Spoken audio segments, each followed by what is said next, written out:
Hello दोस्तों, कैसे हैं आप सब। स्वागत है आप सभी का कॉमिक वर्ल्ड 2.0 पर। तो चलिए दोस्तों, शुरू करते हैं राज भारती का नॉवेल अनहोनी का दूसरा भाग। समीर के जहन में सोचों के झंझावत उठने लगे।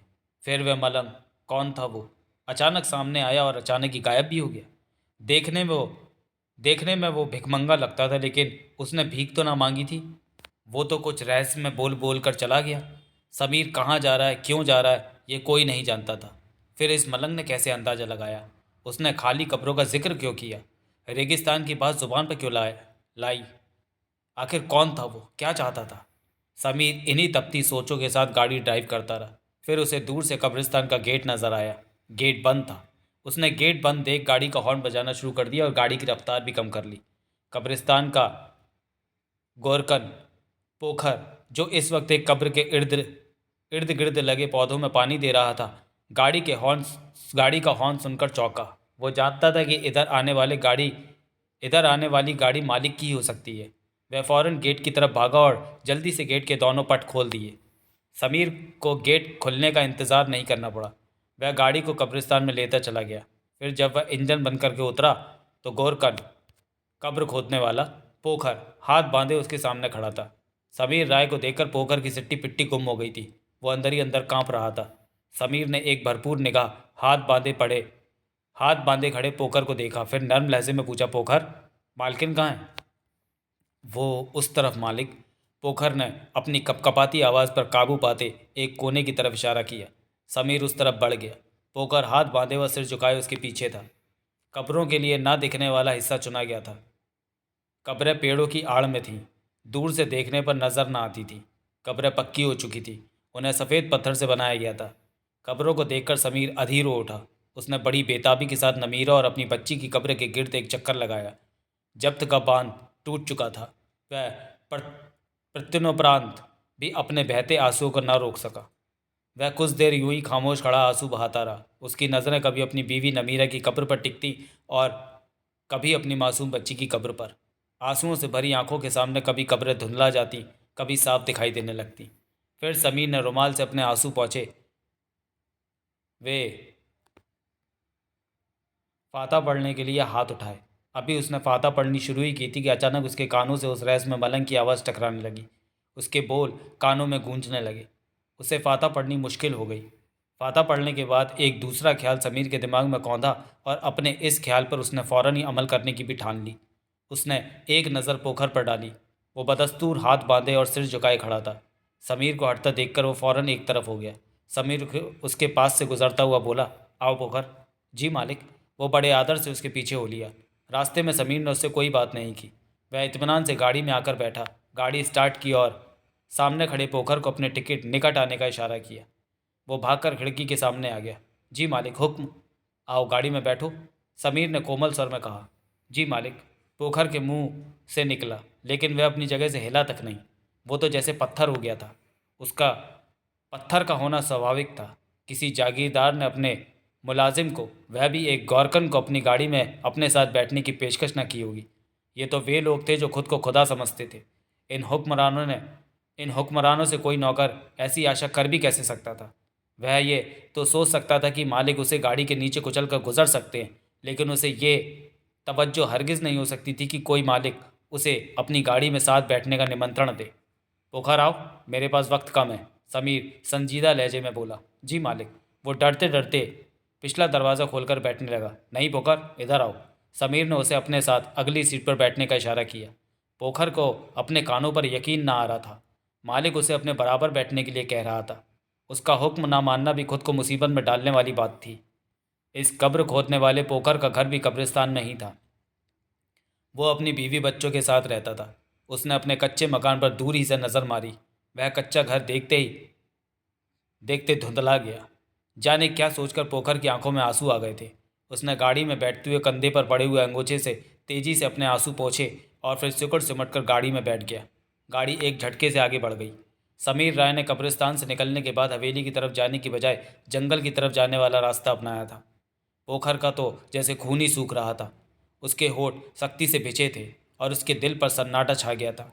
गाड़ी जब जंगल में दाखिल हुई तो पोखर को यकीन हो गया कि अब उसका आखिरी वक्त आ पहुंचा है। उसने कांपती आवाज़ में पूछा, मालिक, मुझसे कोई गलती हो गई? नहीं पोकर, आओ ज़रा जंगल की सैर करें। यह कह समीर गाड़ी से उतर गया। जी मालिक।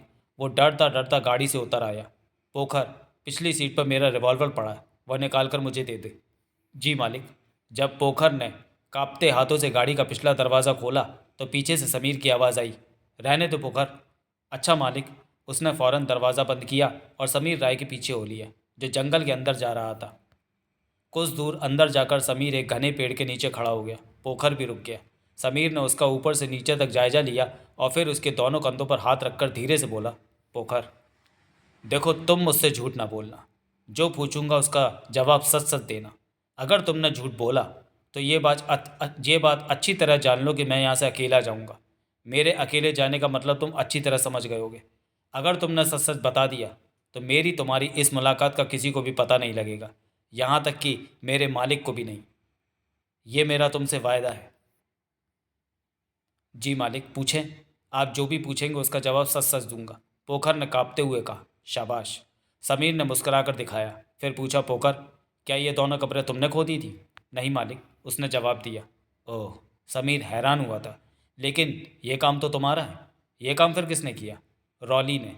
पोखर ने धीरे से जवाब दिया। कब्रों में जनाजे किसने उतारे? समीर का अगला सवाल था। मुझे नहीं मालूम। पोखर ने इस सवाल का जवाब सुकून से दिया। क्या तुमने जनाजे भी नहीं देखे? समीर की हैरत बढ़ती जा रही थी। नहीं मालिक। तुम कब्रिस्तान में मौजूद नहीं थे? आखिर तुम कहाँ थे?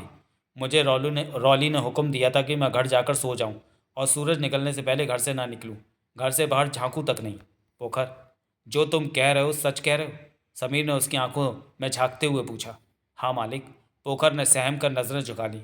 आओ फिर मेरे साथ। अब बाकी बातें हम गाड़ी में बैठकर करेंगे। मालिक, मैंने अपनी ज़िंदगी दांव पर लगाकर सच बोल दिया है। अगर बड़े मालिक को मालूम हो गया कि मैंने आपको कुछ बताया है तो वह मेरे साथ मेरे बीवी बच्चों को भी ना छोड़ेंगे। मैं जानता हूँ पोकर, तू बेफिक्र हो जा। तेरी ज़िंदगी का अब मैं जिम्मेवार हूँ। मेरे जीते जी तुझको कोई टेढ़ी नज़र से भी नहीं देख सकेगा। आ मेरे साथ। समीर तेजी से चलता गाड़ी में जा बैठा। गाड़ी स्टार्ट कर उसने पोखर को गाड़ी में आने का इशारा किया। मालिक, आप इजाज़त दें तो पीछे बैठ जाऊं? पोखर ने विनती की। ठीक है, चल पीछे बैठ जा। पोखर जल्दी से पिछला दरवाज़ा खोलकर गाड़ी में समा गया। मालिक, आपका रिवॉल्वर अगली सीट पर रख दूं? पोखर ने पूछा। नहीं।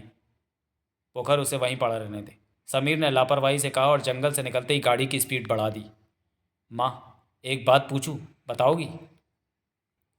समीर ने माँ का हाथ अपने हाथ में ले लिया। वह उसे आहिस्ता से दबाते हुए बोला, हाँ पूछो बेटा, ये भी क्या कहने वाली बात है? नफीसा बेगम ने उसे मोहब्बत भरी नज़रों से देखते हुए कहा, माँ, आपने मेरी नमीरा को आखिरी दीदार तो किया होगा, वह कैसी लग रही थी? और माँ, मेरी बच्ची कैसी थी, वह किस पर गई थी? समीर ने हसरत भरे लहजे में पूछा था। समीर, मैं अपनी बहू और पौत्री के आखिरी दीदार नहीं कर सकी। नफीसा बेगम की आवाज़ में दुख था। क्यों माँ? समीर हैरान हुआ। जनाजों को हवेली नहीं लाया गया और मुझे ये बात उस वक्त मालूम हुई जब उन्हें दफना दिया गया। माँ, बाबा ने ऐसा क्यों किया? आखिर क्यों माँ? अल्लाह ही बेहतर जानता है। नफीसा बेगम ने इस बहस के कतराने की कोशिश की थी। हाँ माँ, अल्लाह यकीनन सब कुछ जानता है, लेकिन उसने अपने बंदों को भी कुछ जानने के लिए अकल में नवाजा है, और मेरी अकल इस वक्त ये कह रही है कि दाल में कुछ काला है। समीर ने माँ का हाथ छोड़ दिया और हाथ पाँव फैलाकर सोफे पर पसर गया। नफीसा बेगम उसे खाली खाली निगाहों से देखने लगी। माँ, मुझसे बड़ी भूल हुई है। मैं उसे हवेली में छोड़कर शहर की रंगीनियों में गुम हो गया। समीर खोए खोए से अंदाज में बोला। माँ, तुम्हें वो बुरी लगती थी? समीर बेटे, ऐसी बातें मत करो। माँ, मेरी नमीरा यहाँ बहुत तनहा, बड़ी अकेली थी। वह आखिरी वक्त तक मुझे पुकारती रही और मैं बहरा हो गया। मैंने उसका बहुत ख्याल रखा, और तुम्हारे बाबा भी नमीरा पर जान देते थे। जान देते थे या जान लेने के चक्कर में रहते थे? समीर ने माँ की तरफ देखते हुए सर्द लहजे में कहा। कैसी बात करते हो समीर? माँ, क्या मेरी नमीरा से कोई कसूर हो गया था? समीर ने तड़प कर पूछा था। नहीं माँ, एक तो वो बाहर से आई थी, दूसरे उसने बेटी को जन्म दिया। वह कसूरवार तो थी ही ना माँ। वह कसूरवार थी या नहीं, ये सवाल तो उस वक्त खड़ा होता बेटा जब वह जिंदा सलामत हवेली में आ जाती। वह तो अस्पताल में ही चल बसी। ना वह रही ना उसकी बच्ची रही, फिर झगड़ा क्या बाकी रह गया? नफीसा बेगम ने तर्क दिया।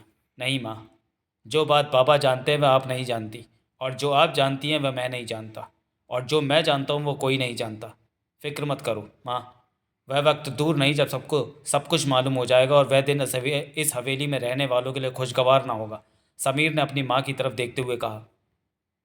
उसके लहजे में कोई ऐसी बात थी कि नफीसा बेगम का दिल काम गया। वह घबरा कर बोली, देखो बेटे, किसी गलत फहमी में कोई गलत कदम उठाने से पहले 100 बार सोचना। हो सके तो मुझसे मशवरा कर लेना। अच्छा माँ। समीर के होठों पर फीकी सी मुस्कुराहट आ गई। फिर वह एक झटके के साथ उठा और कमरे से बाहर निकल गया। समीर राय जब डॉक्टर सहगल के कमरे में दाखिल हुआ तो वह समीर को देखकर उसके सम्मान में उठकर खड़ा हो गया। उसने समीर से बड़ी गर्मजोशी से हाथ मिलाया और उसका हालचाल पूछा। मिस्टर समीर, कैसी है आपकी बच्ची? औपचारिक बातों के बाद डॉक्टर सहगल ने मुस्कुराते हुए पूछा, बड़ी प्यारी है आपकी बच्ची। यह सवाल सुनकर समीर को एक झटका सा लगा। उसे तो यही बताया गया था कि ज़मीरा बच्ची को जन्म देते ही खुदा को प्यारी हो गई थी और उसके देहांत के कुछ ही देर बाद बच्ची भी चल बसी थी, और ये वही अस्पताल था जहां नमीरा को लाया गया था। समीर ने अपनी हैरत को बड़ी कामयाबी से छिपा लिया। वह डॉक्टर से कोई ऐसा सवाल नहीं करना चाहता था कि वह कोई उल्टा सवाल कर बैठे। वह चौंक गए। उसने कुछ सोच धीरे से वह उदास लहजे में कहा, वह बच्ची तो मर गई। Oh no, very sad. Doctor चकित रह गया। पर कैसे? डॉक्टर संध्या ने आपकी बीवी का केस हैंडल किया था। मैं खुद यहाँ मौजूद था। रोशन राय साहब खुद अस्पताल आए थे। आपके बारे में मालूम हुआ कि आप मुंबई में हैं। आपकी बच्ची को मैंने भी देखा था। मैं ये बात यकीन से कह सकता हूँ कि आपकी बेटी पूरी तरह से स्वस्थ थी। ऐसी प्यारी और तंदुरुस्त बच्ची आजकल देखने में ही नहीं आती।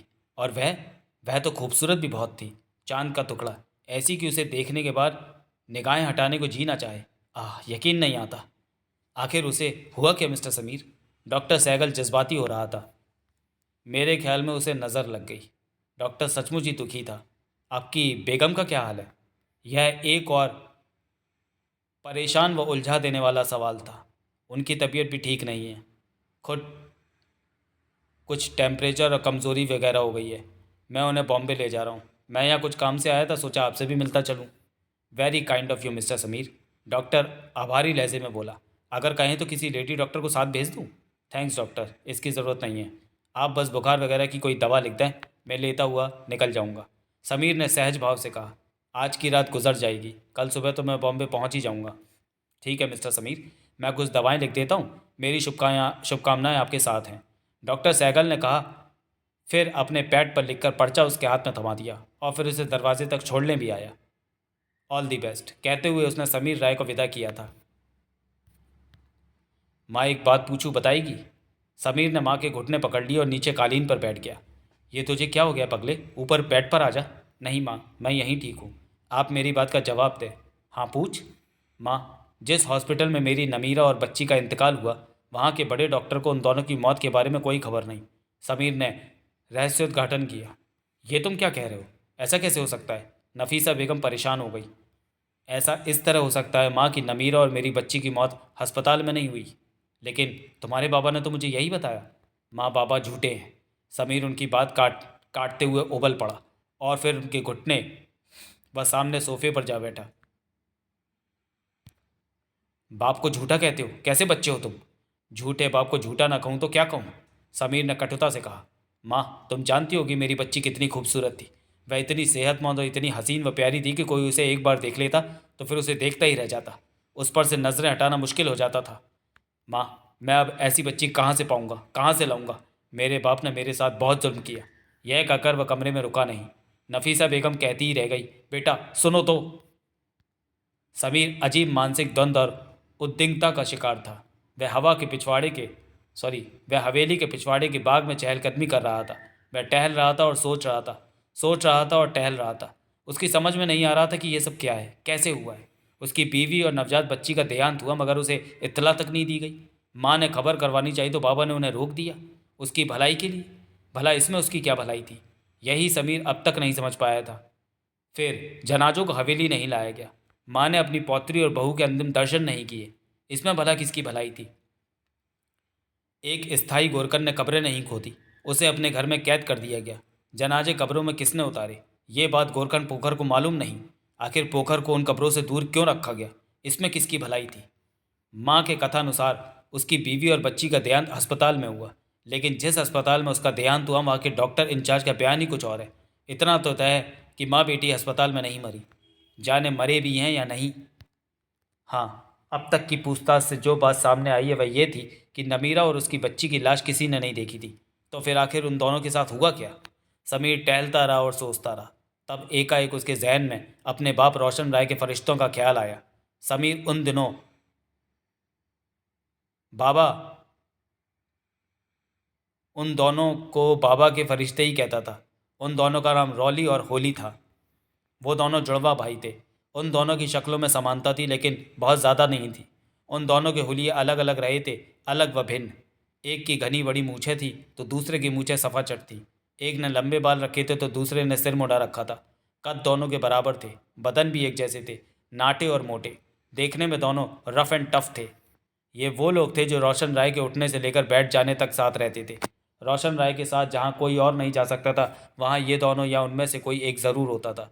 ये दोनों रोशन राय के खास आदमी थे, इतने खास कि जो बात रोशन राय भी अपने बारे में नहीं जानते वह ये लोग जानते थे।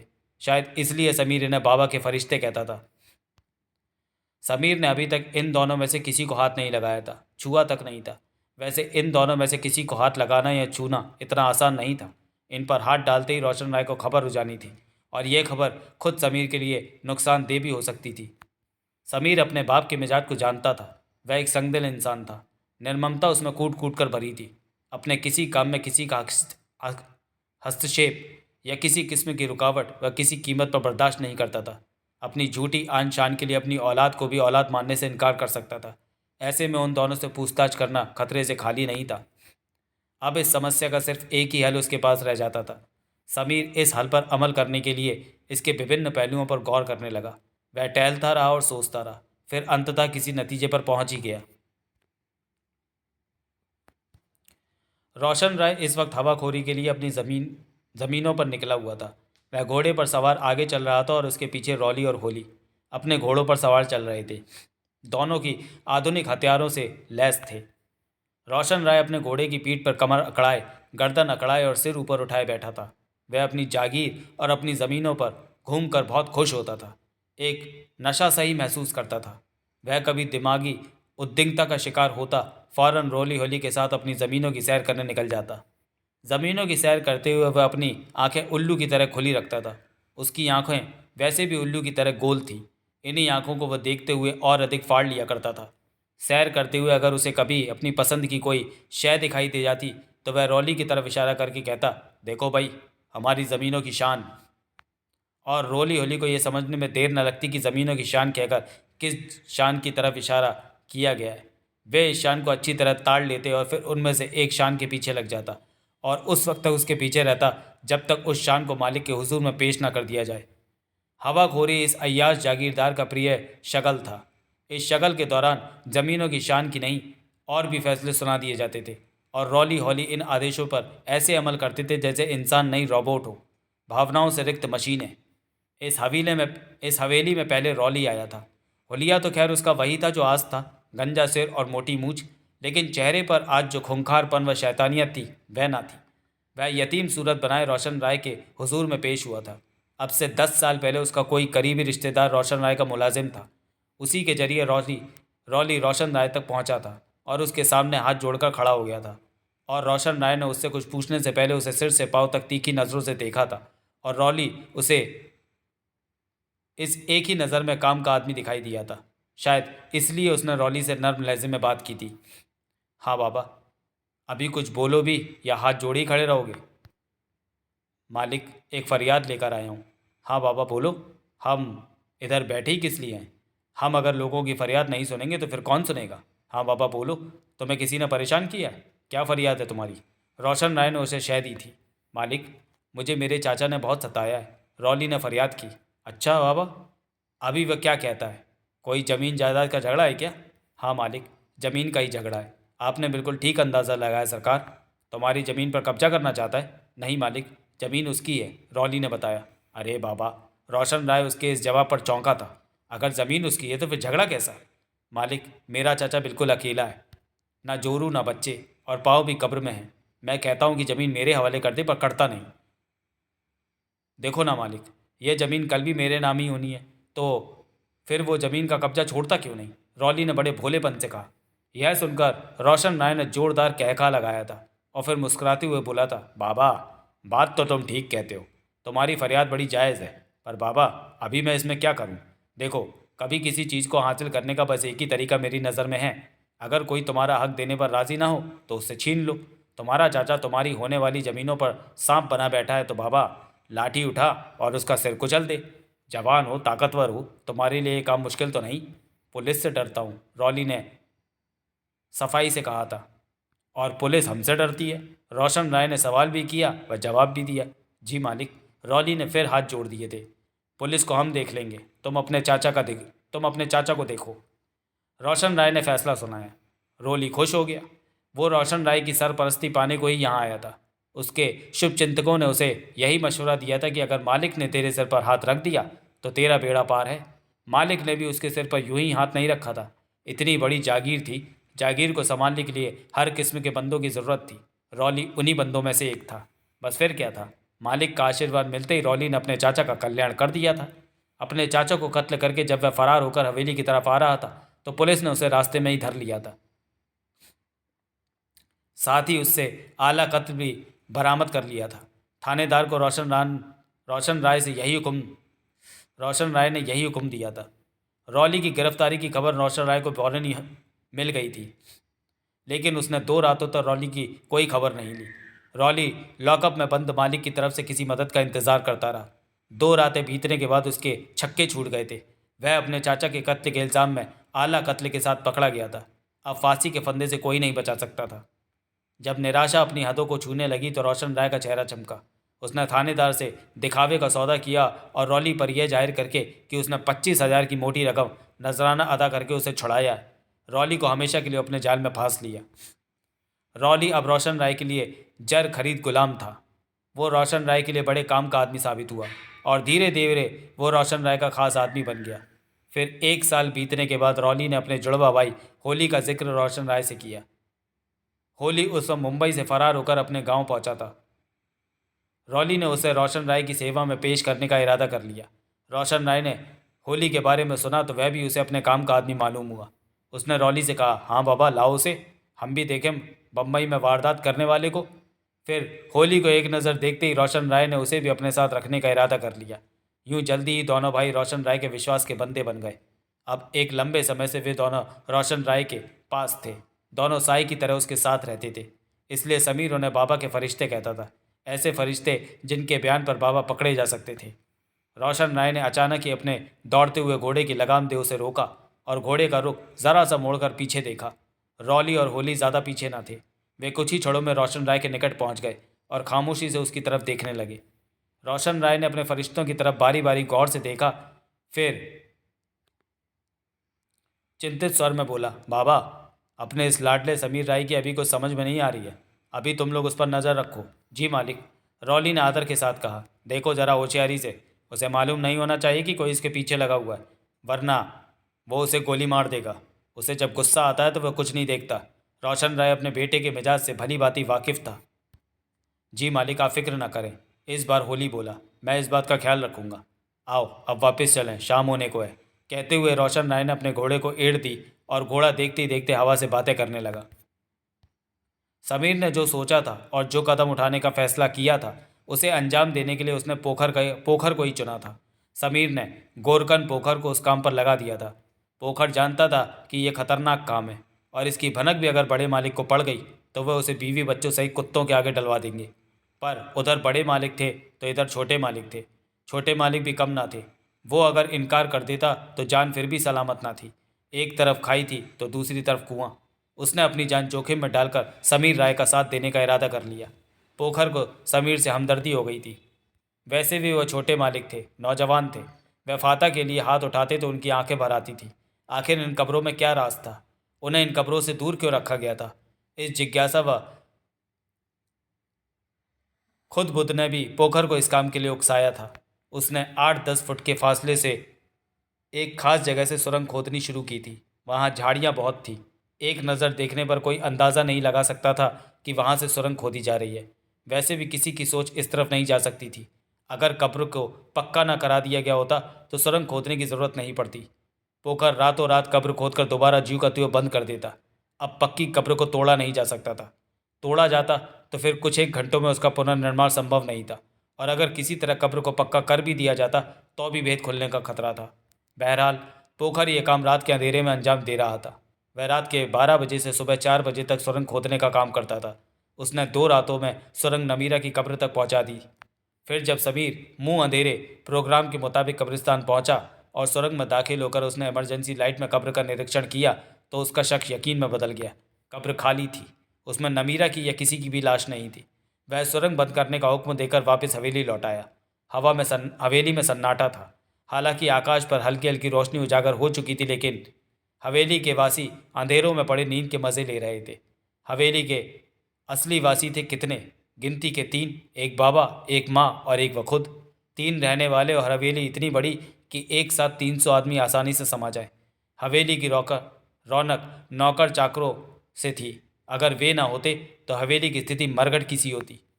समीर राय को इस सन्नाटे से सख्त चिढ़ थी। शायद इसलिए उसने हॉस्टल में रहना पसंद किया था। मुंबई में भी वह चाहता तो अपने बांद्रा वाले बंगले में रह सकता था, लेकिन वह तो दूसरों के साथ, दूसरों के बीच रहना चाहता था। हंगामों भरी जिंदगी का ख्वाहिशमंद था। अपनी बीवी नमीरा को उसने इसी कारण यहाँ हवेली में छोड़ा हुआ था, लेकिन अब वह पछता रहा था। काश उसने नमीरा को हवेली में ना छोड़ा होता। और अब तो वह मामला खासा उलझ गया था। नमीरा की अस्पताल में मृत्यु की बात झूठी थी। नमीरा की लाश भी कब्र में नहीं थी। लाश का ना मिलना इस बात का सबूत था नमीरा की मौत नहीं हुई है। समीर ने बच्ची की कब्र नहीं खुदवाई थी, पर अब यकीन किया जा सकता था कि वह कब्र भी खाली ही होगी। अगर माँ बेटी दोनों जिंदा थी तो फिर उनकी मौत का ये नाटक क्यों? उन्हें मुर्दा क्यों जाहिर किया गया? बहरहाल कब्र में लाश न मिलने से समीर के दिल को कुछ तसल्ली हुई। उसे अब कम से कम अपनी बीवी व बच्ची के मिलने की उम्मीद तो हो गई थी। समीर को हवेली में आए 5-6 दिन हो चुके थे, लेकिन उसने अभी तक एक दिन भी नाश्ता अपनी माँ नफीसा बेगम के साथ नहीं किया था। इसका मौका ही नहीं मिला था। आज सुबह माँ ने संदेशा भिजवाया था कि वह नाश्ता उसके साथ करेगी। फिर वह अपने हाथों से ट्रॉली ढकेलती हुई समीर के कमरे में पहुंची थी। समीर अभी अभी नहाकर बाथरूम से निकला था और ड्रेसिंग टेबल के सामने खड़ा बाल संवार रहा था कि आईने में उसे अपनी माँ की सूरत दिखाई दी। वह बाल बनाते बनाते रुक गया। वह अपनी माँ की सूरत देखने लगा। नफीसा बेगम ने भी उसकी नज़रें अपने चेहरे पर महसूस कर ली। वह धीरे से मुस्कुराई और ट्रॉली मेज के करीब करके उस पर से नाश्ते की चीज़ें मेज पर रखने लगी। माँ, हवेली के नौकर नौकरानियों को क्या हुआ? समीर ने पूछा। सब है। मैंने सोचा आज मैं अपने बेटे को अपने हाथों नाश्ता करवाऊँ, नफीसा बेगम अपनत्व से बोली। ओ थैंक्स माँ, समीर मेज की तरफ बढ़ाया। थैंक्स? नफीसा बेगम ने नागवारी दर्शाई। माँ को थैंक्स कैसा? अब तू माँ का भी शुक्रिया अदा करेगा? बुरी बात है ये। हाँ बहुत बुरी, माँ बोली। आइंदा मुझसे ऐसी दिखावे वाली बात ना करना। अच्छा माँ, माफ़ी। समीर ने हाथ जोड़ दिए। जा, माफ़ किया। नफीसा का चेहरा खिल उठा था। माँ, क्या वाकई तुम कुछ नहीं जानती हो? समीर का लहजा एकाएक बदल गया था। अब क्या हुआ? माँ, आखिर आपने मुझसे ये सब छुपाया क्यों? समीर का लहजा शिकवा भरा था। बेटा, मैंने तुमसे कुछ नहीं छिपाया, कुछ भी नहीं। नफीसा संजीदा होते हुए बोली। मेरा यकीन करो। किसका यकीन करूँ और किसका यकीन ना करूँ मुझे समझ में नहीं आता। समीर के लहजे में सख्ती भर आई थी। अम्मी, मुझे अब यकीन हो गया है कि मेरी नमीरा और मेरी बच्ची जिंदा है। नमीरा जिंदा है? सच? नफीसा बेगम के चेहरे पर खुशी छा गई। जाने ये खुशी सच्ची थी या झूठी। हाँ माँ, नमीरा की कब्र दिखावटी बनाई गई है। दिखावटी? क्या मतलब? क्या कब्रें भी 2 नंबर की बनने लगी हैं? हाँ माँ, कब्र में नमीरा की लाश नहीं है। समीर ने रहस्योद्घाटन किया। हाय अल्लाह!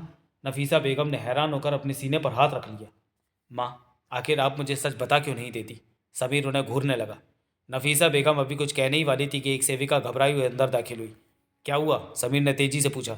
वो मालकिन, वो कब्रिस्तान में आग लग गई है, नौकरानी ने अपनी फूली हुई सांस के साथ बताया। कब्रिस्तान में आग लग गई है? क्या बकवास कर रही हो निगड़ी? नफीसा बेगम ने उसे डांटा। कब्रिस्तान में आग? Oh my God! समीर नाश्ता बीच में ही छोड़ उठ खड़ा हुआ। बेटा, तुम नाश्ता करो। कहाँ जा रहे हो? मैं तुम्हारे अब्बू को बताती हूँ, वह देख लेंगे। नफीसा बेगम उठते हुए बोली। माँ, मैं कब्रिस्तान जा रहा हूँ। बाबा सो रहे होंगे, उन्हें सोने दें। मैं खुद जाकर सूरत हाल देख आता हूँ। नाश्ता आकर करता हूँ। इतना कहकर समीर कमरे से निकल गया। उसने अपनी माँ के जवाब का इंतज़ार भी नहीं किया था।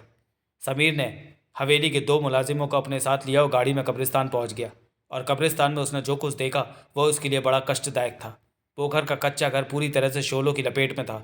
इसके अलावा नमीरा और बच्ची की जाली कब्रों में से भी शोले उठ रहे थे। यह बड़ा ही हौलनाक मंजर था। समीर ने अपनी ज़िंदगी में कभी किसी कब्रिस्तान में आगजनी के बारे में नहीं सुना था। यहाँ कब्रें जल रही थीं, कोई खुदा बन गया था। उसने कब्रिस्तान को जहन्नुम की आग बना दिया था। कब्रिस्तान में रोशन राय का एक फरिश्ता मौजूद था। वो आग बुझाने की कोशिश में लगा था। कितने ही मुलाजिम इधर उधर भाग रहे थे। कब्रिस्तान में एक छोटा सा ट्यूबवेल लगा हुआ था, उसे चालू कर दिया गया था। कब्रिस्तान के पेड़ पौधों को जिस पाइप से पानी दिया जाता था, उसी से आग बुझाने की नाकाम कोशिश की जा रही थी। रॉली ने जब समीर की गाड़ी देखी तो वह भागकर उसके पास पहुंचा और बड़े ही उदास भाव से गर्दन झुकाकर खड़ा हो गया। यह आग किसने लगाई है? समीर दहाड़ा। कुछ नहीं पता मालिक, रॉली ने सिर झुकाए झुकाए जवाब दिया। समीर गाड़ी से उतरकर कब्रों की तरफ बढ़ने लगा। कब्रें फासले पर थीं। यहाँ से धुएं और शोलों के सिवा कुछ नजर नहीं आ रहा था। वह आगे बढ़कर देखना चाहता था कि कब्रों के साथ कैसा खेल खेला गया है। छोटे मालिक, रॉली तेजी से चलता हुआ उसके आगे आया। छोटे मालिक, आप उस तरफ ना जाएं, वहाँ आग के सिवाय कुछ नहीं है। लोग आग बुझा रहे हैं। छोटे मालिक, आप हवेली चलें, मैं वहाँ आकर रिपोर्ट देता हूँ। आप बेफिक्र रहें। यह जिस किसी ने भी किया है, मैं उसे ज़िंदा नहीं छोड़ूंगा। रॉली, तुम कुछ देर ज़रा मेरी गाड़ी के पास रुको, मैं ज़रा कब्रों को देख कर आता हूँ। देखना कहीं कोई मेरी गाड़ी को आग ना लगा दे। समीर ने उसे तेज निगाहों से घूरा और फिर तेज़ी से आगे बढ़ गया। दोनों कब्रें पूर्णतः शोलों की लपेट में थीं। शोले शोले कब्रों से निकल रहे थे। यूं लगता था जैसे पक्की कब्रों को तोड़कर फिर आग लगाई गई हो। समीर ने खुदा का शुक्रिया अदा किया कि वह आज सुबह ही कब्र की हकीकत देख गया था, वरना ये आग इस वक्त उसका दिल चीर रही होती। गुस्सा उसे अब भी था। वह समझ गया था कि कब्रों को उखाड़कर यह आग क्यों लगाई गई है। आग लगाने वाला चाहता था कि कब्रों की लाशों के वजूद को ही ख़त्म कर दिया जाए। ना रहेगा बांस, ना बजेगी बांसुरी, ना रहेंगी कब्रें, ना पड़ेगा कोई फाता। फिर समीर को अचानक पोखर का ख्याल आया। वह उसे अभी तक कहीं नजर नहीं आ रहा था। उसका घर जलाकर किस बात का गुस्सा उठा रहा था। तब फौरन ही उसका माथा ठनका। ओह, कहीं ऐसा तो नहीं कि किसी ने पोखर को सुरंग खोदते हुए देख लिया हो। ओह, ज़रूर यही बात है, इसलिए उसका घर जलाकर सजा दी गई है। लेकिन बात केवल इतनी ही नहीं थी। रोशन राय के आदेश पर समीर राय की निगरानी की जा रही थी। सुबह सवेरे जब समीर नमीरा की लाश का निरीक्षण करके वापस हवेली पहुंचा था तो रॉली को फौरन सूचना मिल गई थी। वह फौरन कब्रिस्तान पहुंचा था। उसने पोखर को रंगे हाथों पकड़ लिया था। वह बड़ी तेजी से सुरंग बंद करने के काम में जुटा हुआ था। रॉली ने गर्दन पकड़कर उसे गाड़ी में डाला और हवेली ले आया। रॉली जानता था कि रोशन राय रात भर जागने का आदी है। रात बीते ही नींद आती थी। जब इंसानों के जागने का वक्त होता था वह शैतानों की तरह सोने लगता था। रोशन राय के कमरे की लाइट अभी जल रही थी। लाइट तो उसके कमरे की जलती ही रहती थी, क्योंकि अब वह अंधेरे में नहीं सो पाता था। जब से सांप दिखाई देने का चक्कर चला था तब से उसकी नींदें उड़ गई थीं। कुछ उसके कर्म थे और कुछ उम्र का तकाजा था। अब वह पहली सी नींद रही नहीं थी। रॉली ने एक विशिष्ट अंदाज में दस्तक दी थी। इस दस्तक को रोशन राय अच्छी तरह पहचानता था। वह भी सोने की तैयारी में था कि इस दस्तक ने उसे चौंका दिया। इस वक्त ये कैसे आ गया? उसके कोई ऐसा खास काम भी नहीं था जिसे पूरा करके वो यहाँ पहुँचा हो। यही सोचते हुए रोशन ने उठकर दरवाज़ा खोला था। रॉली का चेहरा बता रहा था कि कोई खास बात हुई है। हाँ, क्या हुआ? रोशन राय ने बड़े इत्मीनान से पूछा। आओ, अंदर आओ। वह रोशन राय के साथ अंदर आया और हाथ बांधकर खड़ा हो गया। बोला, मालिक, कब्रिस्तान से गोरकन पोखर को पकड़ कर लाया हूँ। पोखर को? क्यों? रोशन राय चौंक कर उसकी आंखों में देखने लगा। बाबा, खैर तो है? मालिक, खैर नहीं है। उस कुत्ते ने छोटे मालिक को कब्र खोद कर दिखा दी। रॉली ने धमाका किया। हैं बाबा? रोशन राय के चेहरे पर हवाइयाँ उड़ने लगी। अरे बाबा, ये पोखर ने क्या किया? उसने हमारा सारा खेल ही चौपट कर दिया। बाबा, वो है कहाँ? हवेली में ही है, अपने साथ ले आया हूँ, रॉली ने बताया। ओ बाबा, उसको यहाँ क्यों ले आए? बाबा, उसे तो कब्रिस्तान ही ले जाओ। पहले उसके बीवी बच्चों को आग दिखाओ, फिर उसे भी भून दो। देखो, उसका घर बार कुछ ना बचे। और हाँ, अब उन कब्रों को भी हमें क्या फ़ायदा। बाबा, उन्हें भी जला दो, आग लगा दो। जाओ, जल्दी जाओ, इससे पहले कि समीर हवेली से बाहर निकले। सब कुछ जल चुका हो, समझ गए बाबा? जी मालिक, अच्छी तरह समझ गया। रॉली ने मुंडी हिलाई। बस तो बाबा, फिर जाओ। अभी इधर क्यों खड़े हो? इस पोखर के बच्चे ने बड़ी बेवकूफ़ी का काम किया। वह बेचैनी से अपने हाथ मलने लगा। रॉली फौरन अपने पंजों के बल घूमा था और कमरे से निकल गया था। फिर उसने कब्रिस्तान पहुंचकर जो तमाशा किया वह समीर के सामने था। समीर कब्रों का हाल देखकर वापस आया तो उसने रॉली को गाड़ी के पास अलर्ट खड़े पाया। वो दूसरे नौकरों को हाथ उठाकर हिदायतें दे रहा था। समीर ने उसके पास पहुंचते ही पूछा, रॉली, पोखर कहाँ है? नहीं मालूम छोटे मालिक, रॉली ने धीमे स्वर में जवाब दिया। कहीं आग लगाने वाले ने उसे घर समेत ही तो नहीं जला दिया? फिर उस घर में उसके बीवी बच्चे भी थे। अगर ऐसा हुआ तो याद रखना कयामत टूटेगी, समीर राय ने गाड़ी में बैठते हुए कहा। अब मैं क्या बता सकता हूँ छोटे मालिक, रॉली ने हाथ जोड़ते हुए कहा। आग बुझे तो कुछ पता चले छोटे मालिक। रॉली अच्छी तरह जानता था कि कब्रिस्तान में क्या हुआ था। उसी ने तो रोशन राय का हुक्म पाते ही सबसे पहले पोखर को उसके घर में लाकर एक चारपाई से बांध दिया था। ऐसा ही उसने उसकी बीवी और बच्चों के साथ भी किया था। इसके बाद उसने पूरे घर में पेट्रोल छिड़क कर घर में आग लगा दी थी। पोखर बेचारा मूक आंखों से रहम की अपील करता रह गया था। बोल वह सकता नहीं था क्योंकि उसके मुंह में कपड़ा ठूस दिया गया था। आग ने देखते ही देखते पूरे घर को अपनी चपेट में ले लिया था। पोखर अपनी बीवी बच्चों सहित जिंदा जल गया था। इस बीच रॉली के आदमियों ने पुख्ता सीमेंटेड कब्रों को तोड़ा था। टूटी कब्रों में सूखी लकड़ियां व घास फूस डालकर और उन पर पेट्रोल डालकर यहाँ भी रॉली ने दिया सलाई दिखा दी थी। जलती दिया सलाई ने पेट्रोल को छुआ तो जैसे जहन्नुम की आग भड़क उठी। रॉली ने जिन लोगों के साथ मिलकर ये आग लगाई थी, अब वही लोग उस आग को बुझाने की कोशिश कर रहे थे। वह आग कम बुझा रहे थे, शोर ज़्यादा मचा रहे थे, इधर से उधर खामखा भाग रहे थे। और यह बात समीर राय ने अच्छी तरह नोट कर ली थी। समीर फिर वहाँ रुका नहीं। वह वहाँ रुककर करता भी क्या, जो कुछ होना था हो चुका था। दोपहर तक समीर को यह भी मालूम हो गया कि पोखर और उसके बीवी बच्चे भी इस आग में जल मरे हैं। उसका दिल कट कर रह गया। आखिर उस गरीब का क्या कसूर था? कसूर तो था ही, उसने अपनी बिसात से आगे जाने की कोशिश की थी। वो शायद अपनी औकात भूल गया था। वो समीर राय की बातों में आकर गुमराह हो गया था। उसने जाली कब्रों का भेद खोला था और अपने मालिक का भेद खोलने की उसे ऐसी सज़ा मिलनी ही थी। तो चलिए दोस्तों, वीडियो को यहीं समाप्त करते हैं और मिलते हैं अनहोनी के अगले भाग में, अगले वीडियो में। तब तक के लिए धन्यवाद।